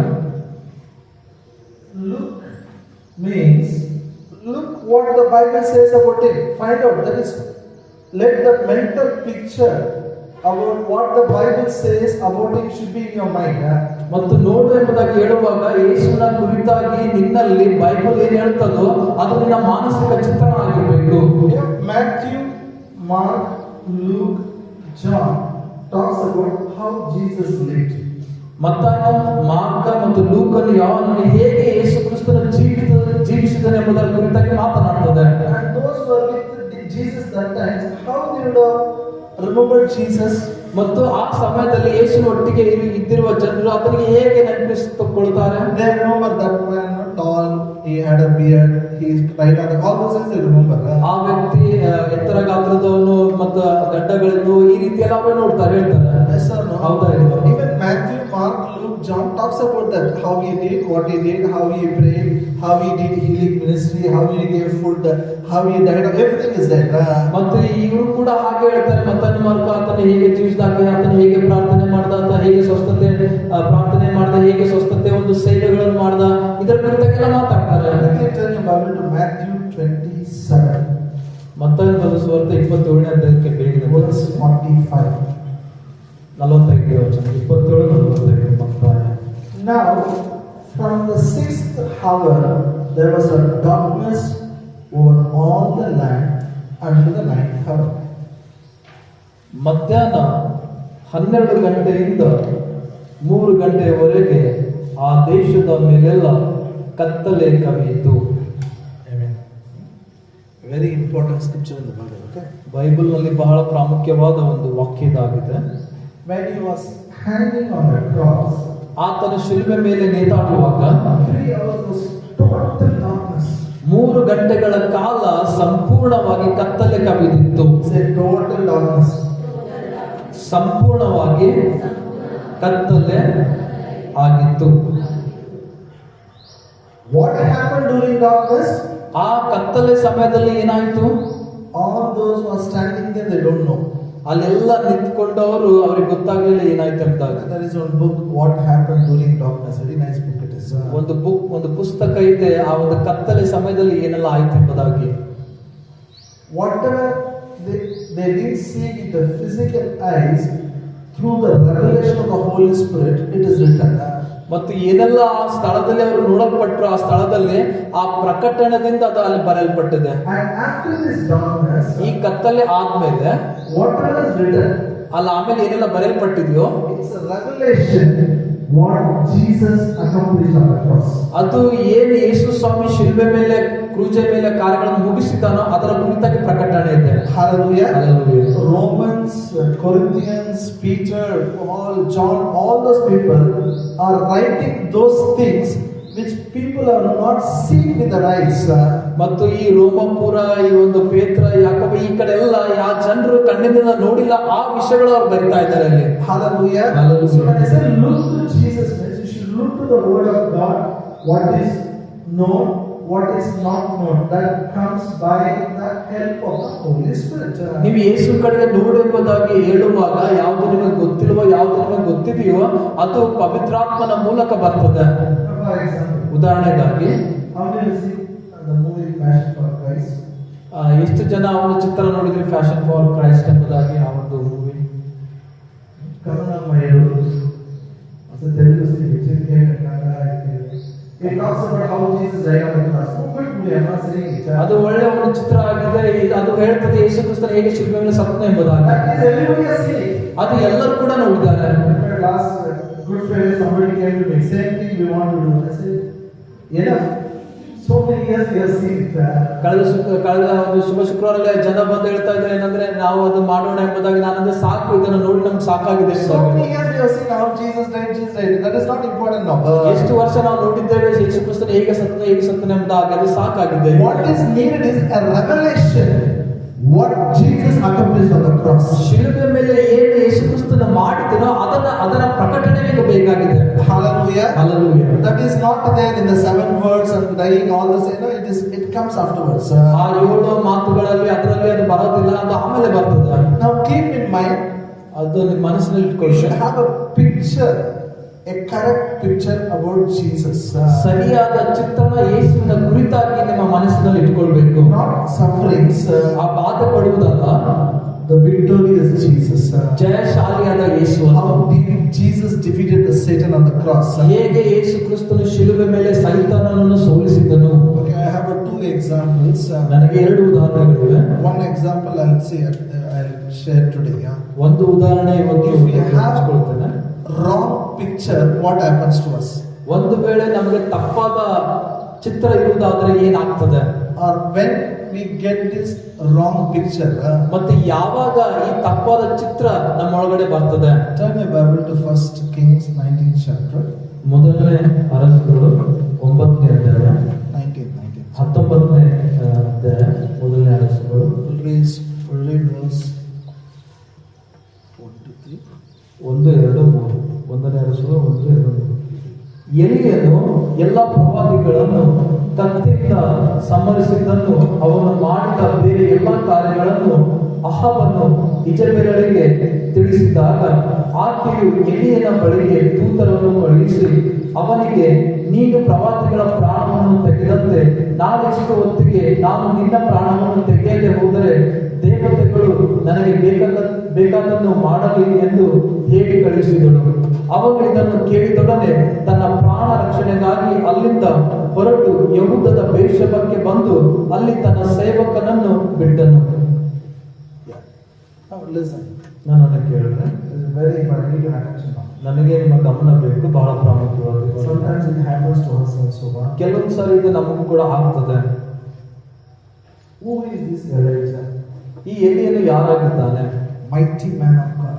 ಒಬ್ಬ ಒಂದು ಬಲವುಳ್ಳ ಒಂದು ದೇವರ ಸೇವಕ. So much anointing he had. ಹೆಚ್ಚಾದ ಅಭಿಷೇಕ ಆತನ ಮೇಲೆ ಇತ್ತು. He told it will not rain. The rain stopped. ಆತನ ಹೇಳಿದ್ರು ಅಲ್ಲಿ ಮಳೆ ಬರಬಾರ್ದು ಅಂತ ಹೇಳುವಾಗ ಅಲ್ಲಿ ಮಳೆ ಆಗ್ಲಿಲ್ಲ. Then he called all the prophets, false prophets. ಆತನ ಬಾಳ ಎಲ್ಲ ಒಂದು ದೂತರಿಗೆ ಕರೀತಾರೆ. ಅವರೆಲ್ಲ ಒಂದು ಮೂರ್ತಿ ಪೂಜೆ ಎಲ್ಲ ಒಂದು ಪ್ರವಾದಿಗಳಿಗೆ ಕರೀತಾನೆ. This is how you pray, bring fire from heaven. ಈಗ ನೀವು ಹೇಳಿದ್ರೆ ನೀವು ಮೇಲಿಂದ ಬೆಂಕಿ ಬರುವಂತೆ ಮಾಡಿ ಅಂತ ಹೇಳ್ತಾನೆ. Nothing happened. ಅಲ್ಲಿ ಏನೂ ಆಗಲ್ಲ. Then he conducted sacrifice. ಆತನು ಅಲ್ಲಿ ಅದು ತ್ಯಾಗ ಬಲಿ ಕೊಟ್ಟಾಗ lot of water. ಅದ್ರ ಮೇಲೆ ಹೆಚ್ಚಾದ ನೀರು ಹಾಕಿದಾಗ brought the fire from heaven. ಆತನು ಪರಲೋಕದಿಂದ ಬೆಂಕಿ ಕೆಳಗೆ ತರ್ತಾನೆ. Then its verse 1 says he killed all the prophets with the sword. ಮತ್ತು ಅಲ್ಲಿ ಬೈಬಲ್ ಹೇಳ್ತದೆ ಆತನು ಒಂದು ಕತ್ತಿಯಿಂದ ಎಲ್ಲ ಪ್ರವಾದಿಗಳನ್ನು ಆತನು ಕೊಲ್ಲುತ್ತಾ ಎಂಬುದಾಗಿ. Then he went and told the king, now it's going to rain. ಈಗ ಆತನು ಹೋಗಿ ಹೇಳ್ತಾನೆ, ಈಗ ಮಳೆ ಆಗ್ತದೆ ಎಂಬುದಾಗಿ ರಾಜನಿಗೆ ಹೇಳ್ತಾನೆ. Now the king took the chariot, started going towards the palace. ಮತ್ತು ಅರಮನೆಗೆ ಹೋಗುವುದಕ್ಕಾಗಿ ರಾಜನ ರಥವನ್ನು ತೆಗೆದುಕೊಂಡು ಹೋಗ್ತಾನೆ. Hand of God came upon Elijah. ಎಲಿಯನ ಮೇಲೆ ದೇವರ ಅವನ ಹಸ್ತ ಬರ್ತದೆ. Elijah ran faster than the chariot. ಆ ರಥಗಳಿಗಿಂತಲೂ ಎಲಿಯನು ವೇಗವಾಗಿ ಹೋಗ್ತಾನೆ. Mighty man. ಅಂತ ಒಂದು ಬಲವುಳ್ಳ ಒಂದು ವ್ಯಕ್ತಿ. After he killed the prophets, ಆತನು ಆ ಪ್ರವಾದಿಗಳಿಗೆ ಕೊಲೆ ಮಾಡಿದ್ಮೇಲೆ the king's wife wrote a letter. ಮತ್ತು ಆ ರಾಜನ ಹೆಂಡತಿ ಪತ್ರವನ್ನು ಬರೀತಾಳೆ. She says, what you have done for our prophets, tomorrow by this time I will do for you. ನೀನು ನನ್ನ ಪ್ರವಾದಿಗಳಿಗೆ ಏನ್ ಮಾಡಿದ್ಯೋ ನಾಳೆ ಇಷ್ಟೊತ್ತಿಗೆ ನಿನಗೆ ನಾನು ಅದನ್ನು ಮಾಡ್ತೇನೆ ಎಂಬುದಾಗಿ ಅವಳು ಹೇಳ್ತಾಳೆ. Your life will be like that. What you have done, I will kill you tomorrow. Within 24 hours, your life will finish. ನೀ 24 ಗಂಟೆಗಳ ಕಾಲದಲ್ಲಿ ನಿನ್ನ ಜೀವಿತ ಹೋಗ್ತದೆ, ನಾನು ನಿನಗೆ ಮುಗಿಸ್ತೇನೆ ಎಂಬುದಾಗಿ ಹೇಳ್ತಾಳೆ. And verse 3, 3ನೇ ವಚನದಲ್ಲಿ look here, very important. ಬಹಳ ಪ್ರಾಮುಖ್ಯವಾಗಿದೆ ನೋಡ್ರಿ. The letter came. ಆ ಪತ್ರ ಬಂತು. All of us say letter came. ಎಲ್ಲರೂ ಹೇಳಿ ಪತ್ರ ಬಂತು. And verse 3 it says, when he saw that. ಅಲ್ಲಿ ಬೈಬಲ್ 3ನೇ ವಚನ ಹೇಳ್ತದೆ ಆತನು ಅದನ್ನು ನೋಡ್ತಾನೆ. What he saw that? ಆತನು ಏನ್ ನೋಡ್ತಾನೆ? Now his mental picture is changed. ಈಗ ಆತನ ಮಾನಸಿಕ ಚಿತ್ರಣ ಬದಲಾಯಿತು. His boldness is gone now. ಆತನ ಧೈರ್ಯ ಅಲ್ಲಿ ಹೋಯಿತು. Because perspective changed. ಯಾಕಂದ್ರೆ ಅಲ್ಲಿ ಇದ್ದಂತ ವಿಷಯ ಬದಲಾಯಿತು. Now he started seeing the letter. ಈಗ ಪತ್ರವನ್ನು ನೋಡ್ತಾ ಇದ್ದಾನೆ. Now he is seeing Jezebel is going to kill him. ಈಗ ಆತನು ನೋಡ್ತಾ ಇದ್ದಾನೆ ಇಜೆಬೆಲ್ ಆತನಿಗೆ ಕೊಲೆ ಮಾಡಕ್ಕೆ ನೋಡ್ತಾ ಇದ್ದಾನೆ. Now he is seeing 24 hours he is going to die. ಈಗ 24 ತಾಸಿನಲ್ಲಿ ಆತನು ಸಾಯ್ತಾನೆ ಅಂತ ನೋಡ್ತಾ ಇದ್ದಾನೆ. What you see with your eyes is very important.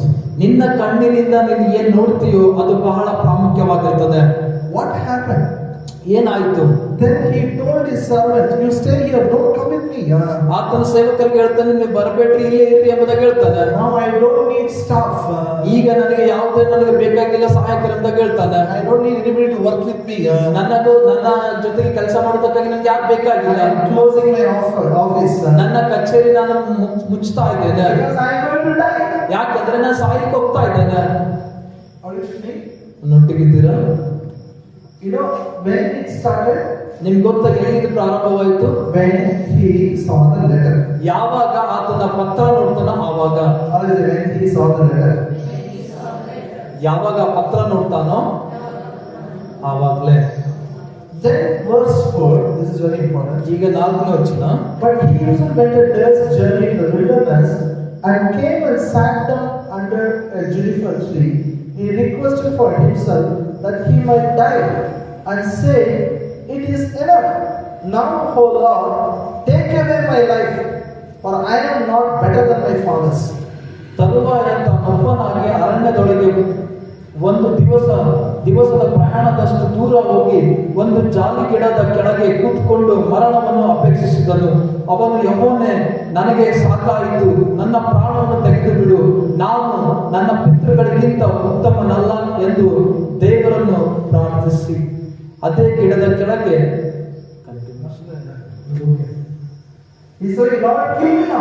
ಈಗ ಆತನು ಹೇಳ್ತಾನೆ ಕರ್ತನನ್ನು ಕೊಂದಾಕ್ಬಿಡು, ಪ್ರಾಣ ತೆಗೆದ್ಬಿಡು ಎಂದಾಗ ಹೇಳ್ತಾನೆ.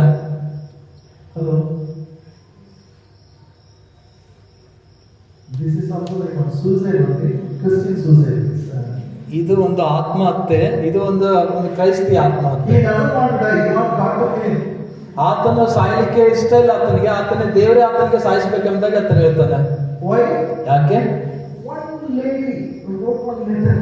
ಒಂದು ಸ್ತ್ರೀ ಒಂದು ಪತ್ರ ಬರೀತಾಳೆ. But what happened to his boldness? ಆತನ ಧೈರ್ಯಕ್ಕೆ ಏನಾಯಿತು? What happened to his anointing? ಆತನ ಅಭಿಷೇಕ ಕುರಿತಾಗಿ ಏನಾಯಿತು? Everything changed. ಎಲ್ಲವೂ ಬದಲಾಯಿತು. When your perspective changes, when your direction changes, everything changes. ಎಲ್ಲ ನಿನ್ನ ಒಂದು ಹೋಗುವಂತ ದೃಷ್ಟಿ, ನಿನ್ನ ದೃಷ್ಟಿಯಲ್ಲಿ ಬದಲಾಗ್ತದೋ ಎಲ್ಲವೂ ಕೂಡ ಬದಲಾಗ್ಬಿಡ್ತದೆ. When your perspective changes, everything changes. ಯಾವಾಗ ದೃಷ್ಟಿ ಬದಲಾಗುತ್ತೋ ಎಲ್ಲವೂ ಕೂಡ ಬದಲಾಗುತ್ತೆ. Hallelujah. What God has said, Jesus is my forerunner. I will look to Jesus. ಯೇಸು ಕ್ರಿಸ್ತನೇ ನನಗೋಸ್ಕರ ಮುಂದೆ ಹೋಗುವನಾಗಿದ್ದಾನೆ, ಆತನಿಗೆ ನಾನು ನೋಡ್ತೇನೆ. You know why his perspective changed? ಯಾಕೆ ಅಲ್ಲಿ ದೃಷ್ಟಿ ಬದಲಾಯಿತು? One is fear, I agree. But why the fear came? Why he didn't have fear before? ಆ ಭಯ ಯಾಕೆ ಬಂತು ಮತ್ತು ಆ ಭಯ ಆತನಿಗೆ ಮೊದಲೇ ಯಾಕೆ ಇರಲಿಲ್ಲ?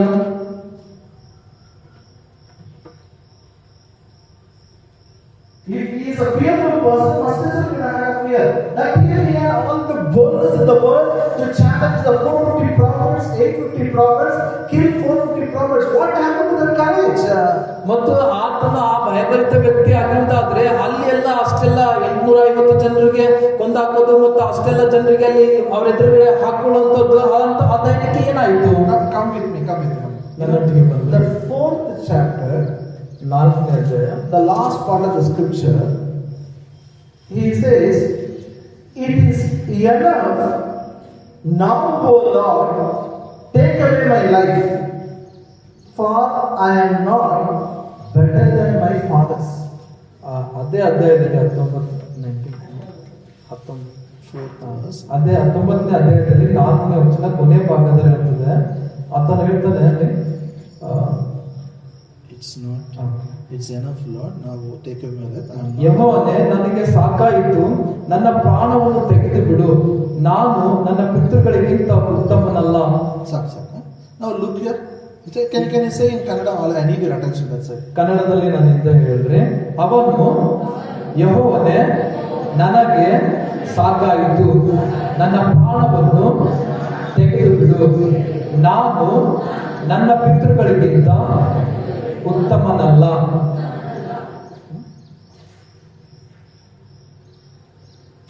Okay. Are you with me? ನನಗೆ ಗೊತ್ತಾಯ್ತಾ ನಾನು ಹೇಳುವಂಥದ್ದು? What it means? ಅದರ ಅರ್ಥ ಏನು? Till now, he thought he is better than the forefathers. ಇಲ್ಲಿ ತನಕ ಆತನು ಈ ರೀತಿಯಾಗಿ ತಿಳ್ಕೊಂಡಿದ್ದಾನೆ ಅಂದ್ರೆ ಆತನ ಪೂರ್ವಜ ತಂದೆಗಿಂತ ಪಿತೃಗಳಿಗಿಂತ ಆತನು ಉತ್ತಮನೆಂಬುದಾಗಿ. Till now he thought. ಇಲ್ಲಿ ತನಕ ಆತನ ಆ ರೀತಿ ತಿಳಿದುಕೊಂಡಿದ್ದನು. When our perspective changes, ಯಾವಾಗ ನಮ್ಮ ದೃಷ್ಟಿಕೋನ ಬದಲಾಗುತ್ತೆ, listen carefully. ನಾನು ಕೇಳಿದ್ರು, It happens to everybody. ಇದು ಎಲ್ಲರಿಗೂ ಕೂಡ ಆಗ್ತದೆ. When nothing is there, ಯಾವಾಗ ಏನಿರುವುದಿಲ್ವೋ there is a God only. ಅವಾಗ ಹೇಳ್ತೀವಿ, ದೇವೇ ನೀನು ಮಾತ್ರ ಎಂಬುದಾಗಿ. You are my helper. ನೀನೇ ನನ್ನ ಸಹಾಯ, ನೀನೇ ನನ್ನ ಆಶ್ರಯ. We will sing all the songs, help me, help me, help me, help me. ನಾವು ನೋಡ್ತೇವೆ ಅಂದ್ರೆ ನಮಗೆ ಸಹಾಯ ಮಾಡು ಎಂಬುದಾಗಿ. Yes, sir. ಹೌದಾ ಇಲ್ವಾ? He started like that because he was depending on God. ಅದು ಈ ರೀತಿ ಪ್ರಾರಂಭವಾಗಿತ್ತು. ಯಾಕಂದ್ರೆ ಆತನ ದೇವರ ಮೇಲೆ ನಿರ್ಭರವಾಗಿದ್ದು, ಆತನ ಮೇಲೆ ಹಾಕಿಕೊಂಡಿದ್ದನು. We come to some stage. ಆಮೇಲೆ ನಾವು ಒಂದು ಹಂತಕ್ಕೆ, ಒಂದು ಸ್ಥಳಕ್ಕೆ ಬಂದಾಗ We think now we have achieved. ನಾವು ಒಂದು ಮಟ್ಟಕ್ಕೆ ಬಂದಾಗ ನಾವು ಅನ್ಕೊಳ್ತೇವೆ ಏನಂದ್ರೆ ನಾವು ಅದನ್ನು ತಲುಪಿದ್ದೇವೆ, ನಾವು ಮುಟ್ಟಿದ್ದೇವೆ, ನಾವು ಅದನ್ನು ಪೂರ್ತಿಗೊಳಿಸಿದ್ದೇವೆ ಎಂಬುದಾಗಿ.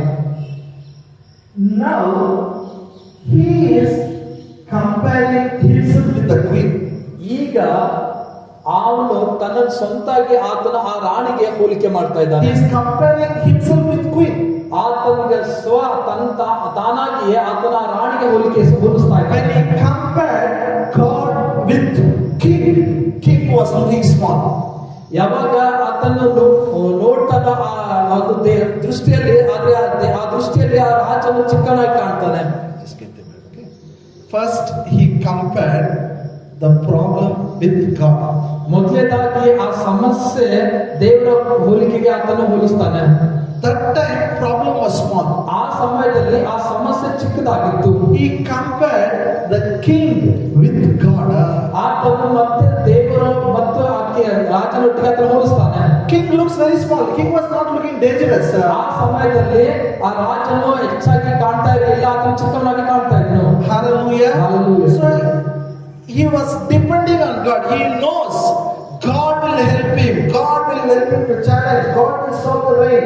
God will bring the rain. God will help to kill them. Everything was believing on God. ಆತನು ಎಲ್ಲದರ ಮೇಲೆ ಅವರ ದೇವರಿಗೆ ಆತ್ಮಡಿದನು. ದೇವರು ಮಳೆ ತರ್ತಾನೆ, ದೇವರು ಆ ಪ್ರವಾದಿಗಳನ್ನು ಕೊಲ್ಲುವಂತೆ ಮಾಡ್ತಾನೆ. ಎಲ್ಲದಕ್ಕಾಗಿ ಆತನು ದೇವರ ಮೇಲೆ ಆ ಸಮಯ ಹಾಕೊಂಡಿದ್ದನು. His eyes were fixed on God. ಆತನ ಒಂದು ಕಣ್ಣುಗಳು ದೇವರ ಮೇಲೆ ಹಾಗೆ ಇಡಲ್ಪಟ್ಟಿತ್ತು. When the letter came, ಯಾವಾಗ ಪತ್ರ ಬಂತು, he is now comparing himself with the queen. ಈಗ ಅವನು ಆ ಒಂದು ರಾಣಿಗೆ ಹೋಲಿಸ್ತಾ ಇದ್ದಾನೆ. Even after the letter comes, ಆ ಪತ್ರ ಬಂದ್ಮೇಲೂ ಕೂಡ we will look to God. ಆತನು ದೇವರ ಕಡೆಗೆ ನೋಡುತ್ತಾದ್ರೆ Jessica would have been a powerless person. God would have killed her. ಆ ಯಜಮಾನರಲ್ಲಿ ಯಾವುದೇ ಶಕ್ತಿ ಇಲ್ಲದವಳಾಗಿ ಕಾಣ್ತಿದ್ದಳು ಮತ್ತು ಆತನು ಆಕೆಗೆ ಕೊಲ್ತಾ ಇದ್ದನು. God would have killed her. ಆ ದೇವರು ತಾನೇ ಆಕೆಗೆ ಕೊಲ್ಬಿಡ್ತಾ ಇದ್ದ. Okay, I don't need to lose it. And I hope you are getting my message. ನನ್ನ ಸಂದೇಶಕ್ಕೆ ಅರ್ಥ ಆಗ್ತಿದೆ. After the letter comes, ಆ ಒಂದು ಪತ್ರ ಬಂದ್ಮೇಲೆ instead of changing his perspective, still he was looking on God, still he was depending on God. Queen's threat would have been a small for him. He will not get scared. He will not run away. ಆತನ ಆತನ ದೃಷ್ಟಿಕೋನ ಬದಲಾಯಿಸದೆ ಆತನು ದೇವರ ಮೇಲೆ ಆತ್ಕೊಂಡವನಾಗಿರುವುದಾದ್ರೆ ಆ ಒಂದು ರಾಣಿಯು ಅಲ್ಲಿ ಯಾವುದೇ ರೀತಿಯ ಶಕ್ತಿಗಳೊಳಗೆ ಕಾಣ್ತಿರ್ಲಿಲ್ಲ, ಆತನ ಅಲ್ಲಿ ಕೊಂದ್ಬಿಡ್ತಾ ಇದ್ದ. But now, when the threat came, now he is thinking he has to fight the queen. ಯಾವಾಗ ಗದರಿಸುವಿಕೆ ಅಲ್ಲಿಂದ ಬಂತು, ಆತನ ಅನ್ಕೊಳ್ತಾನೆ ಈಗ ನಾನೇ ಹೋರಾಡ್ಬೇಕೆಂಬುದಾಗಿ. When you think you have to fight, you have to struggle, you have to achieve, you have to do it, you have to do it, you are taking your eyes from the forerunner, Jesus. You are taking your eyes from the high priest Jesus who is praying for you. ಮತ್ತು ನೀನು ಯಾವಾಗ ಅನ್ಕೊಳ್ತೀಯೋ ನಾನು ತಲುಪಬೇಕು, ನಾನು ಹೋರಾಡಬೇಕು, ನಾನೇ ಮಾಡಬೇಕು ಅನ್ನುವಾಗ ನಿನ್ನ ದೃಷ್ಟಿಕೋನ ಯೇಸುವಿನಿಂದ ನೀನು ತೆಗೆದುಹಾಕ್ತೀಯ. ನಿನ್ನ ದೃಷ್ಟಿಕೋನ ನಿನ್ನ ಮುಂದೆ ಹೋಗಿರುವ ಮಾಯಾಚಕನಿಂದ, ಯಾರು ಮಧ್ಯಸ್ಥಿಕೆ ಮಾಡ್ತಾ ಇದ್ದಾನೆ ಪ್ರಾರ್ಥನೆ, ಆತನಿಂದ ನೀನು ತೆಗೆಯಲ್ಪಡ್ತೀಯ. Angel came and gave him food. ದೇವದೂತನು ಬಂದು ಆತನಿಗೆ ಊಟವನ್ನು ಕೊಡ್ತಾನೆ. If angel comes to you and give you food, what you do? ದೇವದೂತನು ಬಂದು ಊಟ ಕೊಡುವುದಾದ್ರೆ ನೀವೇನ್ ಮಾಡ್ತೀರಿ? At least ನೋಡೋದಿಲ್ಲ. This is why ಹೇಳ್ಬಿಟ್ಟು ನಿಸ್ಸಂತಾಗೆ. ಕನಿಷ್ಠ ಪಕ್ಷ ನೋಡ್ತೀವಿ, ಆದ್ರೆ ಈ ವ್ಯಕ್ತಿ ತಿಂದ್ಬಿಟ್ಟು ಹಾಗೆ ಮಲಗಿಬಿಡ್ತಾನೆ. Again he gave food. ಮತ್ತೆ ಆತನಿಗೆ ಊಟ ಕೊಡಲ್ಪಡ್ತದೆ. 40 days, 40 nights he went. 40 ದಿನ ಹಗಲು, 40 ದಿನ ರಾತ್ರಿ ಹೋಗ್ತದೆ. I'll continue next week. Okay? ನಾನು ಬರುವ ವಾರಕ್ಕೆ ಮುಂದುವರಿಸ್ತೇನೆ. He was saying, I am the only one God, nobody is there. I am the only one prophet who stood for you. Nobody is there in Israel. ಆತನು ಹೇಳ್ತಾನೆ, ಇಸ್ರಾಯೇಲ್ ಅಲ್ಲಿ ನಾನು ಒಬ್ಬನೇ ಮಾತ್ರ ಪ್ರವಾದಿ ಉಳಿದಿದ್ದೇನೆ, ಮತ್ತೆ ಯಾರು ಇಲ್ಲ ಎಂಬುದಾಗಿ ಆತನ ದೇವರಿಗೆ ಹೇಳ್ತಾನೆ. God said, Elijah, I have kept 7,000 prophets. ದೇವರು ಹೇಳ್ತಾನೆ ಆತನಿಗೆ, ಎಲೆನೆ ನನಗೋಸ್ಕರ 7,000 ಪ್ರವಾದಿಗಳನ್ನ ನಾನು ಇಟ್ಕೊಂಡಿದ್ದೇನೆ ಎಂಬುದಾಗಿ. We should never think, I am the only one, without me nobody is there. ನಾವು ಯಾವತ್ತೂ ಅನ್ಕೊಳ್ಬಾರ್ದು ನಾನು ಒಬ್ಬನೇ, ನನ್ ಬಿಟ್ಟು ಅಲ್ಲಿ ಏನಿಲ್ಲ ಎಂಬುದಾಗಿ ಯಾವತ್ತೂ ಅನ್ಕೊಳ್ಬಾರ್ದು. This man had now, starting he was good, now he changed his perspective. Now he thinks, no, he is the only person, without him nothing God can do. ಪ್ರಾರಂಭ ದಿನದಲ್ಲಿ ಆತನು ಬೇರೆ ದಿನ, ಆದ್ರೆ ಈಗ ಆತನು ಅನ್ಕೊಳ್ತಾ ಇದ್ದಾನೆ ಅಂತಂದ್ರೆ ಈಗ ನಾನಿಲ್ಲದ ಏನಿಲ್ಲ ಎಂಬುದಾಗಿ ಆತನು ಹೇಳ್ತಾ ಇದ್ದಾನೆ. And he changed. ಯಾವಾಗ ಆ ದೃಷ್ಟಿಕೋನ ಬದಲಾಯಿಸಿದನು, And he changed his thinking. ಯಾವಾಗ ಆತನ ಯೋಚನೆ ಬದಲಾಯಿಸಿದನು, God sent him back again. ದೇವರು ಆತನಿಗೆ ಮತ್ತೆ ಹಿಂತಿರುಗಿ ಕಳಿಸ್ತಾನೆ. Then Elisha came out. ಮತ್ತೆ ಅಲ್ಲಿ ಎಲೀಷನ ಹೊರಗಡೆ ಬರ್ತಾನೆ. Hallelujah. Hallelujah. Are you here? ನೀವು ಇಲ್ಲಿದ್ದೀರಾ? Our eyes always should be on our focus. ನಮ್ಮ ಕಣ್ಣುಗಳು ಯಾವಾಗಲೂ ನಮ್ಮ ಮುಂದೆ ಏನು ಹೋಗಿದ್ದಾನೋ ಅವನ ಮೇಲೆ ಇರಬೇಕು. Again I repeat it. ಮತ್ತೆ ನಾನು ಪುನರಾವರ್ತಿಸ್ತೇನೆ, ಕೇಳಿ. All the promises of God. ಎಲ್ಲ ದೇವರ ವಾಗ್ದಾನಗಳನ್ನು ತೆಗೆದುಕೊಳ್ಳ್ರಿ. Even hopeless situation. ನಿರೀಕ್ಷೆ ಇಲ್ಲದ ಸಮಯದಲ್ಲಿ ಕೂಡ Hope. ನಿರೀಕ್ಷಿಸಿದರೆ Believe God. ದೇವರ ಮೇಲೆ ನಂಬಿರಿ. Why? ಯಾಕೆ? Jesus is your high priest. ಯಾಕಂದ್ರೆ ಯೇಸುವೇ ನಿಮ್ಮ ಮಹಾಯಾಜಕನಾಗಿದ್ದಾನೆ. He is praying for you. ಆತ ನಿಮಗೋಸ್ಕರ ಪ್ರಾರ್ಥಿಸ್ತಾ ಇದ್ದಾನೆ. Promise will never fail. ಆತನ ವಾಗ್ದಾನಗಳು ಎಂದಿಗೂ ಬಿದ್ದು ಹೋಗುವುದಿಲ್ಲ. When you depend on God like this, ಯಾವಾಗ ಈ ರೀತಿಯಾಗಿ ನೀವು ದೇವರ ಮೇಲೆ ಆತುಕೊಳ್ಳುವುದಾದ್ರೆ, when the blessings comes, ಯಾವಾಗ ಆಶೀರ್ವಾದಗಳು ಬರ್ತಾವೋ, you will say, I will glory to God. ನೀವು ಹೇಳ್ತೀರಿ ನಾನು ಇದೆಲ್ಲ ಮಹಿಮೆ ದೇವರಿಗೆ ಕೊಡ್ತೇನೆ You ಎಂಬುದಾಗಿ. will never have a pride to say, yes, I got it. ನಿಮ್ಮಲ್ಲಿ ಯಾವತ್ತೂ ಕೂಡ ಗರ್ವ ಇರೋದಿಲ್ಲ, ಹೌದು ನಾನೇ ಇದನ್ನು ಪಡೆದುಕೊಂಡಿದ್ದೇನೆ ಎಂಬುದಾಗಿ. Never have a pride. ನಿಮಗೆ ಯಾವತ್ತೂ ಆ ರೀತಿ ಗರ್ವ ಬರುವುದಿಲ್ಲ. Because you know you don't deserve it. It is God who has given. ಯಾಕಂದ್ರೆ ನಿಮಗೆ ಗೊತ್ತು ನಿಮಗೆ ಅದರ ಯೋಗ್ಯತೆನೇ ಇಲ್ಲ, ಅದು ದೇವರು ನಿಮಗೆ ಯೋಗ್ಯತೆಗೆ ತಂದಾನೆ ಎಂಬುದಾಗಿ. I hope in God. Jesus is praying. I got it. He has given. I am not worthy. I give glory to Him. ಅದು ವಾಕ್ಯ ಹೇಳ್ತದೆ, ಮತ್ತು ನನ್ನ ಯೇಸು ನನಗೋಸ್ಕರ ಪ್ರಾರ್ಥಿಸ್ತಾ ಇದ್ದಾನೆ, ಅದನ್ನ ಆತಂತ ಪಡೆದುಕೊಂಡಿದ್ದೇನೆ, ಆತನಿಗೆ ಅದರ ಯೋಗ್ಯತೆ ನನಗಿಲ್ಲ, ಅದರ ಯೋಗ್ಯತೆ ತಂದನು ಯೇಸು, ಆತನಿಗೆ ಆ ಮಹಿಮೆ ಕೊಡ್ತೇನೆ ಎಂಬುದಾಗಿ. Amen. I always say this. ನಾನು ಯಾವಾಗಲೂ ಹೇಳ್ತೇನೆ, First time when God gave me a call, when I was praying, I never felt to know. And it's my God. I didn't feel that it is my God. ಮೊದಲನೇ ಸಾರಿ ನನಗೆ ದೇವರು ಕಾಲ್ ಕೊಟ್ಟಾಗ ನಾನು ಅದು ನಡೆಸುವಾಗ ನನಗೆ ಅನಿಸ್ತಾ ಇರಲಿಲ್ಲ ಏನಂತಂದ್ರೆ ಇದು ನನ್ನ ಕಾರ್ಯ ಎಂಬುದಾಗಿ. I never felt, no, at the time more I didn't feel because I know I did nothing for that. ನನಗೆ ನಡೆಸುವಾಗ ಅನಿಸ್ತಾ ಇಲ್ಲ ನಾನೇ ಇದರ ಮಾಲೀಕ ಎಂಬುದಾಗಿ. ಯಾಕಂದ್ರೆ ನನಗೆ ಗೊತ್ತಿತ್ತೇನಂದ್ರೆ ಇದಕ್ಕೋಸ್ಕರ ನಾನು ಅಷ್ಟು ಯೋಗ್ಯತೆ ಇಲ್ಲ ಎಂಬುದಾಗಿ. I did nothing. ನಾನು ಏನು ಮಾಡಿದೆ ಇದಕ್ಕೋಸ್ಕರ? All I did is ನಾನು ಏನ್ ಮಾಡಿದೆ ಅಂದ್ರೆ I took a promise from Bible. ನಾನು ದೇವರ ವಾಕ್ಯದಿಂದ ವಾಗ್ದಾನ ತೆಗೆದುಕೊಂಡೆ, I read. ನಾನು ಕನಸ್ಕೊಂಡೆ, I hoped. ನಾನು ನಿರೀಕ್ಷೆ ಮಾಡಿದೆ. You asked me, did you have money? No. ನೀವು ನನ್ನ ಕೇಳುದಾದ್ರೆ ನಿಮ್ಮಲ್ಲಿ ದುಡ್ಡು ಇತ್ತಾ? ಇಲ್ಲ. But promise is there. ಆದ್ರೆ ವಾಗ್ದಾನ ಇತ್ತು. And Jesus is praying for me, promise to be fulfilled. ಮತ್ತು ಯೇಸು ಕ್ರಿಸ್ತನ ವಾಗ್ದಾನವನ್ನು ನೆರವೇರಬೇಕಂತ ಪ್ರಾರ್ಥಿಸ್ತಾ ಇದ್ದಾನೆ. When Raghavana called me, come and take the car. ಯಾವಾಗ ರಾಮವಣ್ಣ ಅವರು ನನಗೆ ಕರೆ ಮೂಲಕ ಬಂದು ಕಾರ್ ತೆಗೆದುಕೊಂಡು ಅಂತ ಹೇಳಿದ್ರು, I didn't have bus fare to go to Bellary. ಮತ್ತು ಬಳ್ಳಾರಿಗೆ ನಾನು ಹೋಗುವುದಕ್ಕಾಗಿ ಆ ಒಂದು ಬಸ್ಸಿನ ಒಂದು ಹಣ ಕೂಡ ಹೋಗ್ಬೇಕಂತಾಗಿ ನನ್ನ ಹತ್ರ ಇರಲಿಲ್ಲ. ಅಲ್ಲಿ ನೋಡುವುದಾದ್ರೆ ದುಡ್ಡೇ ಇಲ್ಲ. He's like, come soon, you have to take it. ಆತರ ಹೇಳ್ತಾ ಇದ್ದಾನೆ, ಬಾ ಬೇಗ ನೀನು ತೆಗೆದುಕೊಂಡು ಹೋಗ್ಬೇಕಂತ ಹೇಳ್ದ. Somebody went with them, I went. ಯಾರು ಹೋದ್ರು ಅವ್ರ ಜೊತೆ ನಾನು ಹೋದೆ. You asked to bring back, we need money, no? ಮತ್ತದು ಅದು ವಾಪಸ್ ತರುವುದಕ್ಕಾಗಿ ನಮಗೆ ದುಡ್ಡು ಬೇಕಲ್ಲ. He filled the tank. ಆತನ gave me offering. ಆತನ ಟ್ಯಾಂಕ್ ಫುಲ್ ಮಾಡಿ ನನಗೆ ಆಫರಿಂಗ್ ಕೊಟ್ಟ. I said, I did nothing for it. ಅದಕ್ಕೋಸ್ಕರ ನಾನು ಏನ್ ಮಾಡೇ ಇಲ್ಲ. All I did is believe the promise. ನಾನು ಏನ್ ಮಾಡಿದೆ ಅಂದ್ರೆ ವಾಗ್ದಾನವನ್ನು ನಂಬಿದೆ. Didn't believe the circumstances. ಸ್ಥಿತಿಗತಿಗಳನ್ನು ನಂಬಲಿಲ್ಲ. It is very easy for me to take a loan and buy. Very easy it was. ನನಗೆ ಬಹಳ ಸುಲಭವಾಗಿತ್ತು ಏನಂದ್ರೆ ಲೋನ್ ಸಾಲ ತೆಗೆದುಕೊಂಡು ಅದು ಖರೀದಿ ಮಾಡೋದಕ್ಕಾಗಿ. I said, no. ನಾನಂದೇ ಬೇಡ, God promises it will come. ದೇವರು ವಾಗ್ದಾನ ಮಾಡಿದ್ರೆ ಅದು ಬರ್ತದೆ. And when I got it, I never thought, and I'm a car owner, I never felt.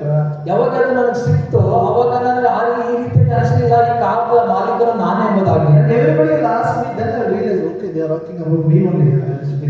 ಎಲ್ಲರೂ ಹೇಳುವಾಗ ಅದು ನನಗೆ ಅನಿಸುತ್ತಾ ಇವರು ನನ್ನ ಬಗ್ಗೆನೇ ಮಾತಾಡ್ತಾ ಇದ್ದಾರೆ I was ಎಂಬುದಾಗಿ. giving an example. ಬರೀ ಒಂದು ಉದಾಹರಣೆ ಕೊಡ್ತಾ ಇದ್ದಾರೆ. Every blessing will come, get it. ಯಾವುದೆಲ್ಲ ಆಶೀರ್ವಾದ ಹೊಂದ್ಕೊಳ್ತೀರೋ Give all glory to Him. ಆ ಎಲ್ಲ ಮಹಿಮೆ ದೇವರಿಗೆ ಕೊಡುವುದು. He deserves the glory. ಆ ಒಂದು ಮಹಿಮೆಗೆ ಆತನೇ ಪಾತ್ರನಾಗಿದ್ದಾನೆ. We will look to Jesus. We will keep on looking to Jesus because still so much promises is there. So much is there. We have to achieve everything. ಯೇಸುವನ್ನೇ ನೋಡ್ತಾ ಇರಬೇಕು, ನಾವು ಯೇಸುವನ್ನೇ ನೋಡ್ತೇವೆ. ಯಾಕಂದ್ರೆ ಇನ್ನು ಅನೇಕ ವಾಗ್ದಾನಗಳಿವೆ, ನಾವು ಆ ಗುರಿಗಳನ್ನು ತಪ್ಪುವುದಕ್ಕಾಗಿ. ಯೇಸುವನ್ನೇ ನೋಡಿದ್ರೆ ಏನ್ ಮಾಡಬೇಕು? ಯೇಸು ಸ್ವಾಮಿ ಫೋಟೋ ಇಲ್ಲ, with beard, that is not Jesus. ಯಾರೋ ಯೇಸುವನ್ನು ನೋಡಬೇಕಿನ you have to take the word of God, look at the word of God. ಯೇಸುವನ್ನು ನೋಡ್ಬೇಕಂದ್ರೆ ಯಾವುದು ಫೋಟೋ ನೋಡೋದಲ್ಲ, ಯೇಸುವನ್ನು ನೋಡ್ಬೇಕಂದ್ರೆ ದೇವರ ವಾಕ್ಯ ತೆಗೆದುಕೊಂಡು ದೇವರ ವಾಕ್ಯದ ಕಡೆಗೆ ನೋಡ್ಬೇಕು. ಒನ್ ಡಿಸಿಷನ್, ಒಂದು ನಿರ್ಧಾರ. I will take all the promises. ಎಲ್ಲ ವಾಗ್ದಾನಗಳನ್ನು ತೆಗೆದುಕೊಳ್ತೇನೆ. I will claim it. I will prove through my life that promises will come to pass. ನಾನು ಆ ವಾಗ್ದಾನಗಳನ್ನು ತೆಗೆದುಕೊಂಡು ನಾನು ಘೋಷಿಸ್ತೇನೆ, ಅಲ್ಲಿ ಸಾಬೀತುಪಡಿಸ್ತೇನೆ ಈ ವಾಗ್ದಾನಗಳು ನಿಜಕರ ಎಂಬುದಾಗಿ ನನ್ನ ಜೀವಿತದಲ್ಲಿ. ಇದು ಸ್ಪಷ್ಟವಾಗಿದೆ. ನಾ ಬರುವಾರಕ್ಕೆ ನಾನು ಇದು ಮುಂದುವರಿಸ್ತೇನೆ. ನಾವೆಲ್ಲರೂ ಎತ್ತಿಕೊಳ್ಳೋಣ. ಎಲ್ಲರೂ ಕೂಡ God, every promise I will take. ದೇವರ ಎಲ್ಲ ವಾಗ್ದಾನಗಳನ್ನು ನಾನು ತೆಗೆದುಕೊಂಡು ಘೋಷಿಸ್ತೇನೆ. I will claim for my life. ನನ್ನ ಜೀವಿತಕ್ಕಾಗಿ ನಾನು ಘೋಷಿಸ್ತೇನೆ. I will claim for my family. ನನ್ನ ಕುಟುಂಬಕ್ಕೋಸ್ಕರ ನಾನು ಘೋಷಿಸ್ತೇನೆ. I will claim for my children. ನನ್ನ ಮಕ್ಕಳಿಗೋಸ್ಕರ ನಾನು ಹೇಳ್ತೇನೆ. Even if there is no hope, still I hope. ಅಲ್ಲಿ ನಿರೀಕ್ಷೆ ಇಲ್ಲಂದ್ರೂ ಕೂಡ ನಾನು ನಿರೀಕ್ಷಿಸಿ ಹೇಳ್ತೇನೆ. Still I hope. ನಾನು ಇನ್ನೂ ಕೂಡ ನಿರೀಕ್ಷಿಸ್ತೇನೆ. Because you are my high priest. ಯಾಕೆಂದರೆ ನೀನೇ ನನ್ನ ಮಹಾಯಾಜಕನಾಗಿದ್ದೀಯ. You are praying for me. ನೀನು ನನಗೋಸ್ಕರ ಪ್ರಾರ್ಥಿಸ್ತಾ ಇದ್ದೀಯ. All the promises of God are yes and amen in Christ Jesus. ಎಲ್ಲ ದೇವರ ವಾಗ್ದಾನಗಳು ಕ್ರಿಸ್ತ ಯೇಸುವಿನಲ್ಲಿ ಹೌದು ಮತ್ತು ಆಮೆನ್ ಆಗಿದೆ. It will become reality now in this generation. ಅವೆಲ್ಲವೂ ಈ ಒಂದು ಜನಾಂಗದಲ್ಲಿ, ಈ ಒಂದು ಸಂತಾನದಲ್ಲಿ ನಿಜವಾಗ್ತದೆ. People will see it. ಜನರು ನೋಡ್ತಾರೆ. I will see it. ನಾನು ನೋಡ್ತೇನೆ. God will be honored. ಮತ್ತು ನಿನ್ನ ಹೆಸರೇ ಘನಪಡಿಸಲ್ಪಡುವಂತಾಗ್ತದೆ. ಒಂದನೇ ಯೇಸುವೆ, ಒಂದನೇ ಯೇಸುವೆ. Father, we thank you, Lord. ತಂದೆ ದೇವರ ಮೊದಲು ಸಲ್ಲಿಸುತ್ತೇವೆ. I pray in the name of Jesus. ಯೇಸುವಿನ ಹೆಸರಿನಲ್ಲಿ ಪ್ರಾರ್ಥಿಸುತ್ತೇವೆ. When they read Bible, ಯಾವಾಗ Bible ಓದ್ತಾರೋ promises of God will just come to them. ದೇವರ ವಾಗ್ದಾನಗಳು ಹೀಗೆ ಅವನ ಹತ್ರ ಬರ್ತವೆ. Even hopeless situation, they will receive hope. ನಿರೀಕ್ಷೆ ಇಲ್ಲದ ಒಂದು ಸ್ಥಿತಿಗಳಲ್ಲಿಯೂ ಆತನ ನಿರೀಕ್ಷಿಸುತ್ತಾನೆ ಸ್ವಾಮಿ. Their mental picture will be clear. ಅವರ ಮಾನಸಿಕ ಚಿತ್ರಣ ಅದು ಸ್ಪಷ್ಟವಾಗಿರುತ್ತದೆ. They will never fear. They will never have a picture what we see with their eyes. ಅವರ ಒಂದು ಯಾವ ಕಣ್ಣಿಂದ ನೋಡ್ತಾರೋ ಅದನ್ನೇ ಅವರ is what you accomplished on the cross. ಯಾವ ಒಂದು ಚಿತ್ರಣ ಇರ್ತದೆ ಅಂದ್ರೆ ಯಾವ ನೀವು ಮುಕ್ತಾಯಗೊಳಿಸಿತ್ತು ಆ ಒಂದು ಚಿತ್ರಣ ಮಾನಸಿಕ ಚಿತ್ರಣ ಆಗಿರ್ತದೆ. Thank you, you are praying for them. ವಂದನೆ ಯಾಕಂದ್ರೆ ನೀನು ಅವರಿಗೋಸ್ಕರ ಪ್ರಾರ್ಥಿಸ್ತಾ ಇದ್ದೆ. Thank you, Jesus. ವಂದನೆ ಯೇಸುವೆ. Thank you, Jesus is a high priest. ವಂದನೆ ಯೇಸುವೆ, ಯೇಸು ತಾನೇ ಮಹಾಯಾಜಕನಾಗಿದ್ದಾನೆ. Every promise will become a real. ಎಲ್ಲ ವಾಗ್ದಾನಗಳು ನಿಜಕರಾಗ್ತವೆ. And their life will become better and better every day. ಅವರ ಜೀವಿತವು ದಿನದಿಂದ ದಿನಕ್ಕೆ ಅದು ಒಳ್ಳೆದಾಗ್ತಾನೆ ಹೋಗ್ತದೆ. Become more wealthy, more healthy, more exalted. ಹೆಚ್ಚಾದ ಉನ್ನತಿ, ಹೆಚ್ಚಾದ ಒಂದು ಆರೋಗ್ಯ, ಹೆಚ್ಚಾದ ಅಭಿವೃದ್ಧಿ. In Jesus' name we pray. ಯೇಸುವಿನ ಹೆಸರಲ್ಲಿ ಪ್ರಾರ್ಥಿಸ್ತೇವೆ. ಆಮೆನ್.